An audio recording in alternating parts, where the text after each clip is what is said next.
Magandang gabi po. Narito na po ang magiging lagay ng panahon ngayong gabi at bukas ng Huwebes, January 18, 2024.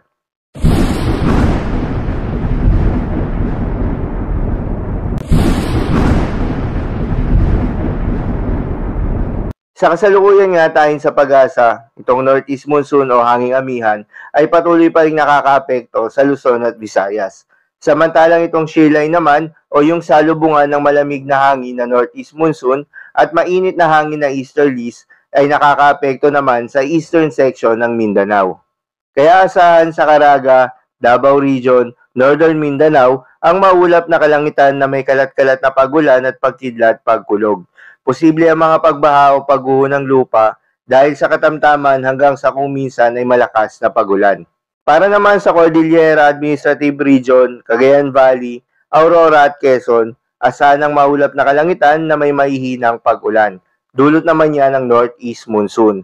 Para naman sa Metro Manila at nalalabing bahagi ng Luzon at nalalabing bahagi ng Visayas, ay asahan ng bagyang maulap hanggang sa maulap na kalangitan na may kalat-kalat na maihinang pag-ulan. Dulot din yan ng Northeast Monsoon.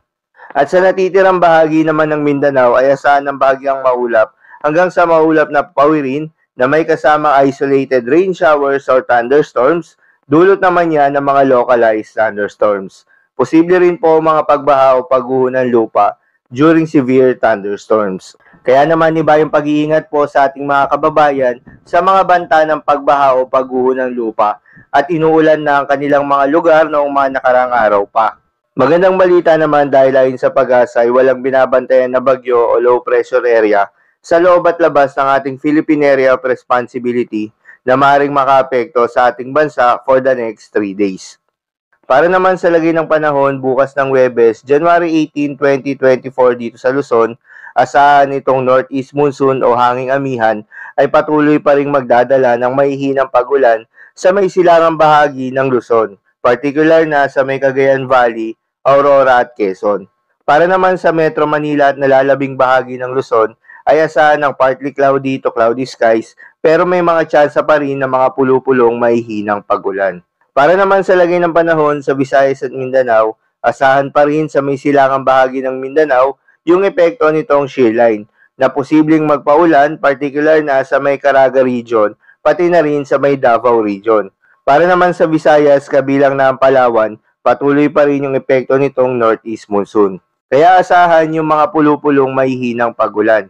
Para naman sa nalalabing bahagi ng Mindanao ay asahan yung partly cloudy to cloudy skies na may mga tsansa ng mga localized thunderstorms lalo na sa hapon o gabi.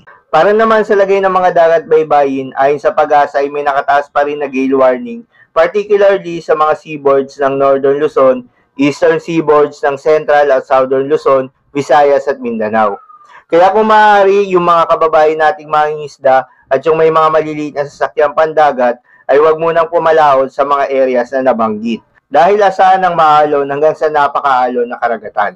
So yun lamang po para sa lagay ng panahon ngayong gabi ng Miyerkules. Keep safe everyone.